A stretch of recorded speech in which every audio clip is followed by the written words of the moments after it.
नमस्कार मित्रांनो, वंदे मातरम. वास्तवावर बोलू काहीतरी या शृंखलेमध्ये पुन्हा एकदा आपलं स्वागत. मी आपला मित्र राजेश वासंती सावाजी केळुसकर. मित्रांनो, सर्वांना क्रिकेट हा खेळ माहीत असेल आणि या क्रिकेट या खेळामध्ये जो गोलंदाज असतो, बॉलर असतो, म्हणजे स्पिनर हो, तो एक गुगली टाकतो. तुम्हाला माहितीच असेल ना तो कसं काय गुगली टाकतो.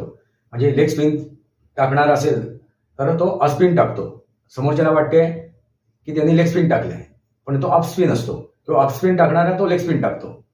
म्हणजे संभ्रम निर्माण करतो. नक्की कुठला बॉल टाकलाय सांगता येत नाही, कशा प्रकारचा बॉल टाकलाय सांगता येत नाही. त्याला आपण गुगली म्हणतो. अशी ही गुगली टाकणारे या क्रिकेटमध्ये अनेक दिग्गज होऊन गेलेत. गुगली प्लेयर हो, बॉलर, गोलंदाज. तसंच या राजकारणामध्ये सुद्धा एक गुगली आहे. त्याच्या नावावरती गुगली टाकली असं सांगणारे अनेक पत्रकार आहेत. त्या पत्रकाराने त्यांना एक असा काय गुगली प्लेयर बनवला की त्याने टाकलेल्या गुगल्यांमध्ये अनेकांचे विकेट गेलेत. ते आहेत शरदचंद्रजी पवार. पण मित्रांनो, शरदचंद्रजी पवार यांच्यापेक्षाही म्हणजे शरदचंद्रजी पवारने एक गुगली टाकली आणि एक विकेट पडला, अशीच ख्याती त्यांची होती. एक गुगली टाकली आणि एक विकेट पडला. पण आता जो गुगली बॉलर गोलंदाज तयार झालाय या राजकारणामध्ये, त्याने अशी काय गुगली टाकली, त्या गुगलीमध्ये 3 विकेट पडले. एका गुगलीमध्ये, एका बॉलमध्ये काय 3 विकेट. आहे की नाही आश्चर्य? आज सगळ्यात अशी घटना घडली नव्हती, ना क्रिकेटमध्ये ना राजकारणामध्ये, टाकलेल्या गुगलीमुळे. पण असा प्रकार घडलेला आहे. आता गुगली टाकणारा गोलंदाज कोण आहे? तर गुगली टाकणारा गोलंदाज आहे खुद्द देवेंद्र फडणवीस, या महाराष्ट्राचे मुख्यमंत्री. त्याने अशी काय गुगली टाकली आणि 3 विकेट पडले. आता तुम्ही म्हणाल, हे 3 विकेट कोणाचे आहेत, कसे काय पडलेत? सांगतो ना, थांबा जरा. हे 3 विकेट पडलेत ते म्हणजे उबाठा, दुसरा काँग्रेस आणि तिसरा शरद पवार राष्ट्रवादी काँग्रेस. लक्षात आलं का? 3 विकेट. आता तुम्ही म्हणाल कसे काय पडलेत? तर देवेंद्र फडणवीस यांनी जाहीर केलं की राज्यसभेच्या निवडणुकीच्या दरम्यान आम्ही महायुतीमधून फक्त 6 उमेदवार आम्ही उभे करणार आणि ते आम्ही निश्चित सुद्धा केलेले आहे, महायुतीचे 6 उमेदवार. पण ह्या निवडणुकीमध्ये एकूण जागा आहेत 7. मग ह्या 7 जागेमधील 6 आमच्या आहेत आणि 1 आम्ही महाविकास आघाडीला सोडलेली आहे. आता त्या महाविकास आघाडीने ठरवावं की कोणाला उमेदवारी द्यायची आणि कोणाला जिंकून द्यायचं. टाकली की नाही गुगली? आता ही गुगली टाकल्याबरोबर 3 विकेट पडलीत. आता कसे पडलेत? या तिघांमध्ये आता काय झालंय, कुरघोडी सुरू झाली. उबाटाचे बाळराजे आलेत आणि त्यांनी सांगितलं की आम्ही सर्व मोठे आहोत, आमचा पक्ष मोठा आहे, आमच्याकडे 20 उमेदवार आहेत, संख्याबळाने आम्ही मोठे आहोत, तर हे सर्व निर्णय आमच्या हातात आहे, आम्ही निर्णय घेऊ शकतो, आम्हाला ती जागा मिळाली पाहिजे, असं ते सांगायला लागलेत. आता त्याबरोबर काँग्रेसवाले थांबतील का, गप्प राहतील का? नाही, ते म्हणतात आमचा उमेदवार तिथे येईल, आमच्या उमेदवाराला आम्ही तिथे जागा देऊ आणि त्याला निवडून आणू. आता एवढं झाल्यानंतर शरदचंद्रजी पवार यांच्या पक्षामधील त्यांच्या कन्या लगेचच धावत आले आणि काय सांगायला लागलेत, आम्ही असं ठरवलंय की शरदचंद्रजी पवार यांनाच उमेदवारी द्यायची आणि तो 7वा उमेदवार कोण असेल? शरदचंद्रजी पवार, आणि त्यांनाच निवडून द्यायचं असं आम्ही ठरवलंय. अशी आमची एकात्मता झालेली आहे. झाली का? नाही झाली आहे. नाहीतर हे बाळराजे येऊन बोलले नसते, काँग्रेसवाले येऊन बोलले नसते. झाले ना 3 विकेट. कळलेत का तुम्हाला? आता हे 3 विकेट पडले ते पडलेत. शरदचंद्रजी पवार हे विधरले. आता काय करणार? आपल्याला राज्यसभेवरती जायचं आहे, अन्यथा काय होईल? आपलं राजकीय भवितव्य संपुष्टात येईल. आपला जो सूर्य आता मावळतोय तो झटकन मावळून जाईल. आपल्याला संधी नाही मिळणार आपल्या मुलीला या राजकीय पटलावरती स्थापित करण्याची. म्हणून ते लगबगीने मुंबईत आलेत, बारामतीमधून. आता ते मुंबईमध्ये आलेत आणि ब्रिज कँडीमध्ये ऍडमिट झालेत. तिथून जवळच आहे हो तो अर्ज भरण्याची जागा, आणि अर्ज भरून तो सबमिट करायची. आलेत. आता किती सिरियस आहेत, काय आहेत, ते तुम्हाला येणाऱ्या काळात दिसून येईल. मित्रांनो, खरोखर ते सिरियस झालेले आहेत. आता ICU मध्ये आहेत.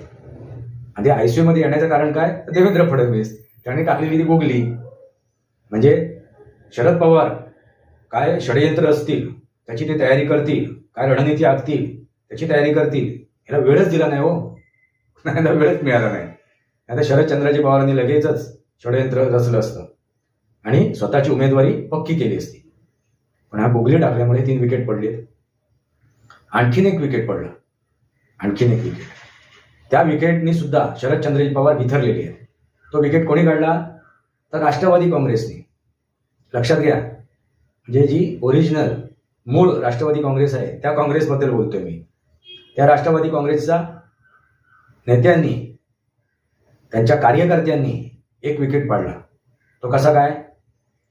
तर आता आम्ही राष्ट्रवादी काँग्रेस आणि शरदचंद्रजी पवार राष्ट्रवादी काँग्रेस यांचं विलनीकरण होणार आहे. आम्ही एकत्र येणार आहोत, आम्ही एकत्र येणार आहोत. आणि ही इच्छा, अंतिम इच्छा अजितदादा पवार यांची होती आणि ते मी आता पूर्ण करणार. अजितदादा पवार गेलेत, त्यांच्या प्रेताचं अंतिम संस्कार करायचे. अंतिम संस्कार होण्यापूर्वीच यांचे तुमतुणं चालू झालं होतं की विलनीकरण होणार, विलनीकरण होणार. म्हणजे त्यांनी वेळ सुद्धा दिला नाही अजितदादा पवार यांच्या त्या चितेला थंड होण्याची. ती पेटवण्याच्या बाजूला ठेवा, म्हणजे ह्याने आधीच आपली पेटवली. काय पेटवलं? विलनीकरण, विलनीकरण, विलनीकरण. आता त्या राष्ट्रवादी काँग्रेसला आवश्यकता नाही विलनीकरण करण्याची. आवश्यकता कोणाला आहे? तर शरदचंद्रजी पवार राष्ट्रवादी काँग्रेसला, कारण त्यांचं अस्तित्व धोक्यात आहे. आणि मग त्यांच्या नेत्यांनी सर्वांनी आणि त्या सुप्रिया सुळेंनी सर्वांनी मिळून ते तुंतवणं वाजवायला सुरुवात केलं. आता याचा बंदोबस्त केला राष्ट्रवादी काँग्रेसने. देवेंद्र फडणवीस असंच म्हणा, पाठवून येऊन, मागेऊन येऊन त्यांनी टाकलेली गुगली असंच म्हणायला हरकत नाही. आणि राष्ट्रवादी काँग्रेसचे गटनेते म्हणून सुनेत्रा पवार यांना त्यांनी नक्की केलं. परत उपमुख्यमंत्री सुद्धा बनवून टाकलं. आता राहिली जागा कोणती? सर्वात महत्वाची, ते म्हणजे राष्ट्रीय अध्यक्ष. आणि लगबगीने या राष्ट्रवादी काँग्रेसने ते सुद्धा जाहीर करून टाकलं. आमच्या पक्षाचा अध्यक्ष, राष्ट्रीय अध्यक्ष या सुनेत्रा अजित पवार असतील. आणि ही घोषणा झाल्याबरोबर शरदचंद्रजी पवार यांच्या पायाखाली जमीनच सरकली. काय झालं? तर आता एकमेव संधी आहे, ते म्हणजे राज्यसभेत जाण्याची. कारण जी संधी होती त्यांना राष्ट्रवादी काँग्रेसचे राष्ट्रीय अध्यक्ष बनायचं आणि परत ती बळकवायची राष्ट्रवादी काँग्रेस, ते सगळे स्वप्न त्यांची धुळीस मिळाले. मुंगेरी लाल का सपना असंच म्हणायला हरकत नाही. आणि ही सुद्धा एक विकेट पाडली. आता तसं बघायला गेला तर ही विकेट कोणी काढली? राष्ट्रवादी काँग्रेसने. असं तुम्हाला दिसत असेल ना? नाही मित्रांनो, ही सुद्धा गुगली मुख्यमंत्री देवेंद्र फडणवीस यांनीच काढलेली आहे. कारण तुम्ही अजितदादा पवार यांच्या मृत्यूनंतर जे काय प्रकार चालू केलेत या शरद पवार यांच्या नेत्यांनी, त्यांच्या समर्थकांनी, त्यांच्या सहकार्यांनी, त्यांच्या कार्यकर्त्यांनी, ते प्रकार बघितल्यानंतर अजितदादा पवार यांच्या मृत्यूबद्दल त्यांच्या मनात काही शोक नाहीये, दुःख नाहीये हे लक्षात आलं त्या राष्ट्रवादी काँग्रेसच्या नेत्यांना सुद्धा आणि देवेंद्र फडणवीस यांना सुद्धा. आणि त्या क्षणापासून, त्या दिवसापासून, अग्निसंस्काराच्या दिवसापासून, त्या दिवसापासून जे काय सूत्र चालवायला सुरुवात केली पडद्यामागून देवेंद्र फडणवीस यांनी, त्या सूत्राचा हे परिणाम आहे. घाई गडबडीत ह्या सगळ्या गोष्टी कराव्या लागल्या. अन्यथा काय केलं असतं? पारिवारिक प्रश्न आहे, पारिवारिक प्रश्न आहे असं करत हा राजकीय प्रश्न मार्गी लावला असता त्याने आणि त्या राष्ट्रवादी काँग्रेसवरती स्वतःचा ताबा मिळवला असता. त्यांचे ते मनसुबे उधळून लावलेले आहेत. कोणी? तर देवेंद्र फडणवीस यांनी. एका बॉलमध्ये 3 विकेट झाले की नाही? आणि असे एक एक विकेट ते घेतच आहेत. अध्यक्षपद त्यांना मिळू शकत नाही. आता राहिलेली उरलेली गोष्ट म्हणजे काय? तर राज्यसभेचा आमदारकी. राज्यसभेमध्ये आपल्या नावाची वर्णी लागावी आणि राज्यसभेमध्ये आपण जावं, ही आता एकमेव संधी शरदचंद्रजी पवार यांच्या हातात आहे, उरली आहे. ते आता कशा प्रकारे ते प्राप्त करतायत सांगता येत नाही. एक संधी त्यांच्या हातात आहे. याच्या बाबतीत एक संधी आहे, ते म्हणजे देवेंद्र फडणवीस यांना शरण जाणं. समजतं का? देवेंद्र फडणवीस यांना शरण जाणं आणि युतीच्या मदतीने राज्यसभेत जाणं, हे एकमेव संधी त्यांच्या हातात आहे. कारण काँग्रेस सोडणार नाही किंवा उभाटा सोडणार नाही. कारण त्या बाळराजांनी सांगितलेलंच आहे, उद्धव ठाकरेंच्या बाळराजांनी हो, आणि काँग्रेसने सुद्धा सांगितलेलं आहे, ते अधिकार आमचा आहे, ती जागा आमची आहे. आता एकमेव संधी आहे, ती म्हणजे देवेंद्र फडणवीस यांना शरण जाणं, भारतीय जनता पार्टीला शरण जाणं आणि त्यांच्या मदतीने राज्यसभेवरती जाणं. म्हणून मी मागच्या व्हिडिओमध्ये त्याचा उल्लेख केलेला आहे. शरदचंद्रजी पवार हे आता देवेंद्र फडणवीस यांच्याच मदतीने जाऊ शकतात. आता पाहूया हे महाविकास आघाडी त्यांना पाठवते आहे की देवेंद्र फडणवीस पाठवतायत की ते घरी बसतायत. आता येणाऱ्या काळात आपल्याला ते पाहायला मिळेल. तुम्हाला काय वाटते मित्रांनो?